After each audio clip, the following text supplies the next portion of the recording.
Hi guys, welcome to my channel. ఈరోజు video ఏంటంటే అందరూ చేతులలో గన్ను ఇలా పట్టుకుంటారు చూడండి.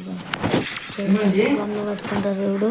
మనం అలా పట్టుకోవడానికి చూస్తున్నాం. ఫ్రీ ఫైర్లో ఫస్ట్ అయితే మనం ఓపెన్లో పోయి ఎత్తాలి.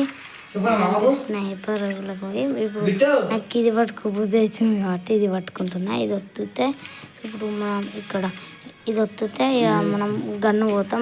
కొన్నిటికి వస్తాయి, కొన్నిటికి రావు. ఇట్లా మనం పట్టుకోవాలి. ఇలా పట్టుకుంటే మనకి అప్పుడు ఇలా ఉంటుంది. ఇప్పుడు గన్ను వస్తుంది చూసారు కదా గైస్. చెప్పగా మనం గన్ను సెలెక్ట్ చేసుకొని అన్నిటికీ రావు. ఓన్లీ ఇట్లా లైన్స్ ఇలా ఫేమస్ ఇట్లా ఇట్లా వస్తున్నట్టు ఉంటేనే మనకి వస్తాయి. అన్నిటికీ రావు. సపోజ్ దీనికి ఉంది అయినా దీనికి వస్తలేదు. అయితే మనం దీనికి కొన్నిటికి వస్తాయి, కొన్నిటికి రావు. దీనికి అవుతుంది కాబట్టి ఇట్లా ఒకటి బటన్ ఉంటుంది. దీన్ని కాపీలో పట్టుకోవాలి. అప్పుడు అక్కడ ఇలా వస్తాయి. ఎక్కి పొత్తితే అయిపోతుంది. నెక్స్ట్ వీడియోలో ఏం చేయాలో కామెంట్ చేయండి. అందరు లైక్ షేర్ అండ్ సబ్స్క్రైబ్ చేయండి. Bye bye.